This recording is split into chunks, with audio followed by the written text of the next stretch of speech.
के मोहम्मदाबाद विधानसभा सीट से प्रत्याशी श्री अर्जुन सिंह चौहान जी, भारतीय जनता पार्टी के जिला के अध्यक्ष श्री विपुल भाई पटेल जी, गुजरात में संगठन के मंत्री श्री जानवीबेन व्यास जी,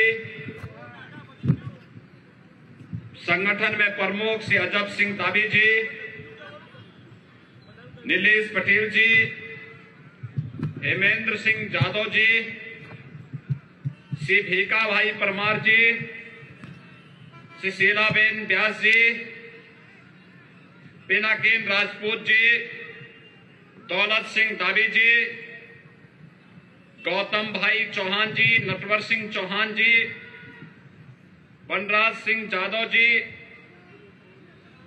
अजीत सिंह दावी जी, नानाजी झाला जी, रमण भाई परमार जी, रमण भाई गोहिल जी, रमण भाई चौहान जी, और यहां पर उत्तर प्रदेश विधानसभा के हमारे लोकप्रिय विधायकगण डॉक्टर अवधेश सिंह जी, श्री सुशील सिंह जी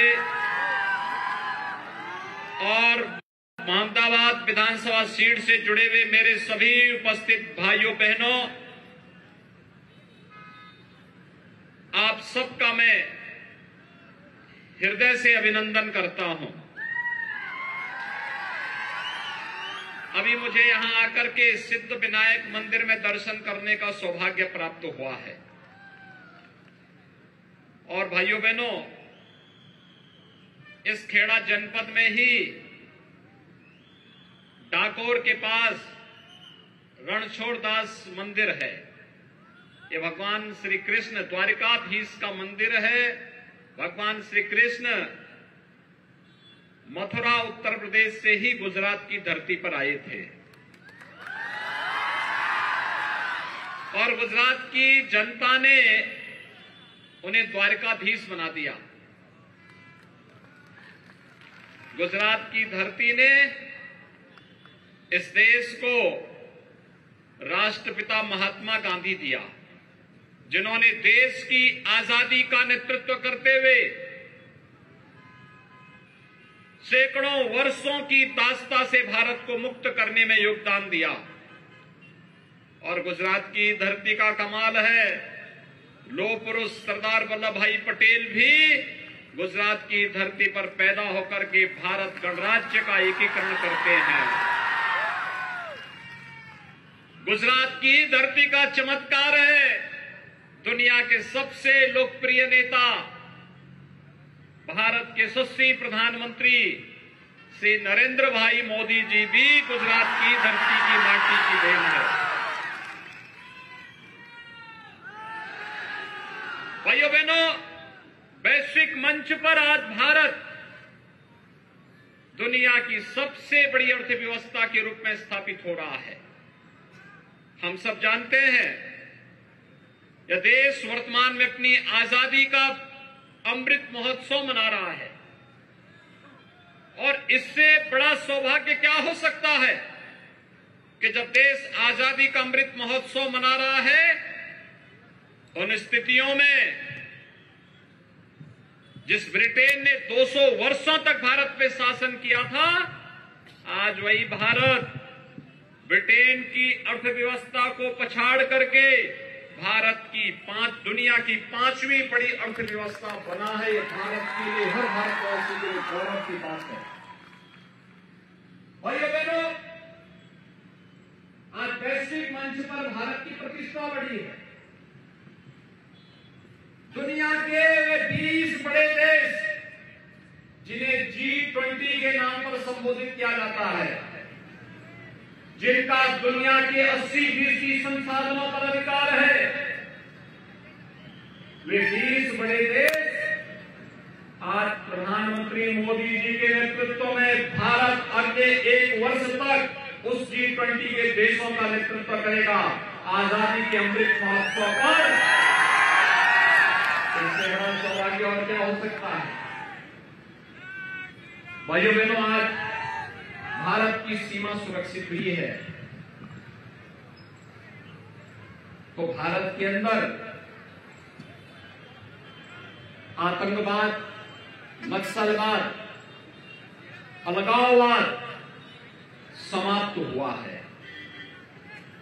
आज गुजरात में दंगे और कर्फ्यू नहीं लगते। ये दंगा और कर्फ्यू कांग्रेस ने दिया था, लेकिन भारतीय जनता पार्टी ने मोदी जी के नेतृत्व में गुजरात में सरकार गठित होते ही दंगा और कर्फ्यू सदैव के लिए समाप्त कर दिया। कर्फ्यू पे कर्फ्यू लग गया। आज भाइयों बहनों कर्फ्यू नहीं लगता, दंगे नहीं होते। आज गुजरात में विकास होता है। सोमनाथ का मंदिर का पुनरुद्धार होकर के भगवान सोमनाथ का भव्य परिसर बनकर के तैयार होता है। द्वारका धाम, द्वारकाधीश का धाम भव्य स्वरूप लेता है। मां अंबा का धाम भव्य स्वरूप लेता है। और गुजरात एक बार फिर से भारत के गौरव का प्रतीक बन जाता है। भाइयों बहनों, आपने देखा होगा कोरोना कालखंड में संकट थी पूरी मानवता के सामने। पूरी दुनिया पस्त थी कोरोना के सामने, लेकिन प्रधानमंत्री मोदी जी के नेतृत्व में कोरोना कालखंड के दौरान एक एक मंत्र, प्रधानमंत्री मोदी जी का एक एक मंत्र भारत की 135 करोड़ जनमानस को बचाने के लिए महत्वपूर्ण साबित हुआ। उन्होंने एक एक मंत्र दिया, जान है जहान है। जीवन और जीविका को बचाने के लिए जहां बीमार वहीं उपचार का मंत्र दिया। और फ्री में टेस्ट, फ्री में उपचार, फ्री में वैक्सीन और फ्री में हर गरीब को राशन की सुविधा का लाभ भी तो प्रधानमंत्री मोदी जी ने दिया। एक डबल इंजन की सरकार का कमाल था। भाइयों बहनों, अगर कांग्रेस की सरकार होती, वैक्सीन को लोग मार्केट में बेच देते और गरीब का राशन खा जाते हैं। किसी गरीब को राशन नहीं मिलता, किसी को फ्री में वैक्सीन नहीं मिलता अगर कांग्रेस होती तो। लेकिन मोदी जी ने एक एक व्यक्ति के जीवन की रक्षा की। एक और कोरोना जैसी महामारी का सामना किया, दूसरी ओर 500 वर्षों का इंतजार समाप्त हुआ। अयोध्या में राम मंदिर का निर्माण का कार्य भव्य रूप में आगे बढ़ चुका है। भव्य रूप में अयोध्या में भगवान राम का मंदिर बन रहा है। 2023 के अंत में जब भगवान राम का भव्य मंदिर बनेगा और रामलला अपने भव्य मंदिर में विराजमान होंगे, तो अयोध्या में भगवान राम का भव्य मंदिर भारत के गौरव का प्रतीक राष्ट्र मंदिर के रूप में प्रतिष्ठित होगा। हर भारतवासी को गौरव की अनुभूति करनी चाहिए।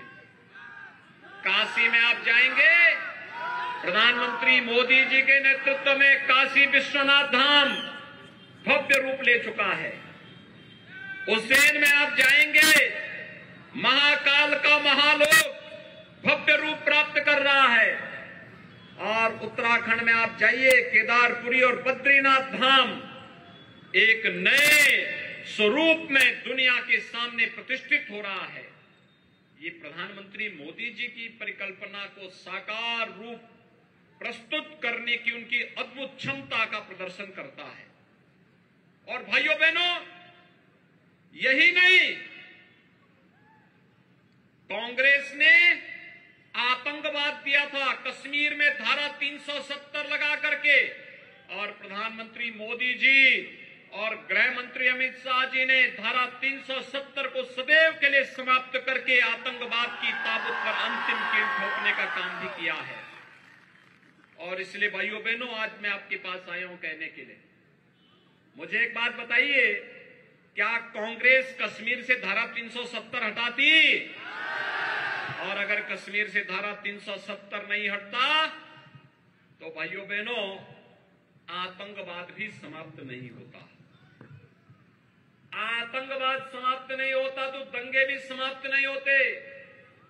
कर्फ्यू लगा रहता, विकास बाधित होता, बहन बेटियां सुरक्षित होती, व्यापारियों का व्यापार प्रभावित होता, कोई नया निवेश नहीं होता, तो नौजवानों को रोजगार नहीं मिलता, नौजवानों को नौकरी और रोजगार नहीं मिलता, तो वे पलायन करते, और इसी को पलायन को कहते हैं ब्रेन ड्रेन।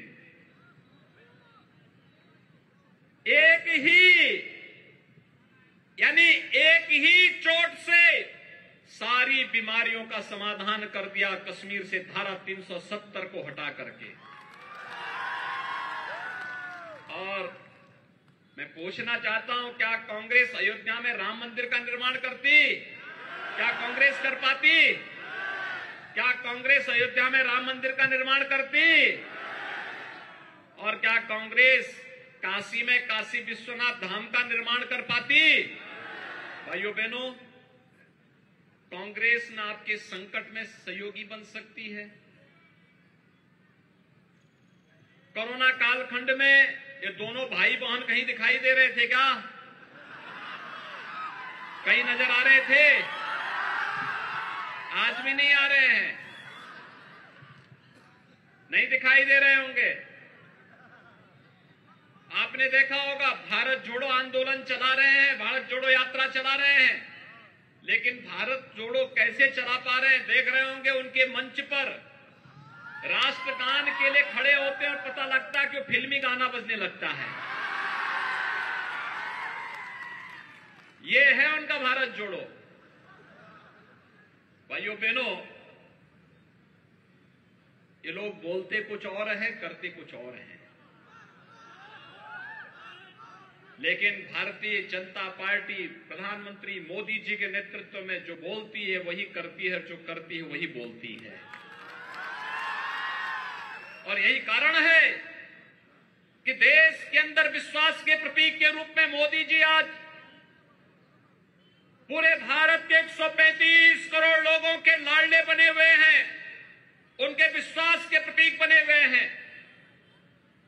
देश की जनता जानती है मोदी जी के नेतृत्व में भारत सुरक्षित है, भारत समृद्धि की ओर अग्रसर हो रहा है, और इसीलिए लगातार हर चुनाव भारतीय जनता पार्टी जीत रही है।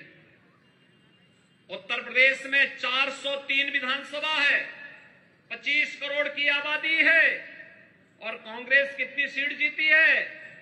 2। राम नाम सत्य है के लिए 4 आदमी चाहिए होते हैं, और कांग्रेस के पास वहां मात्र 2 सीट है।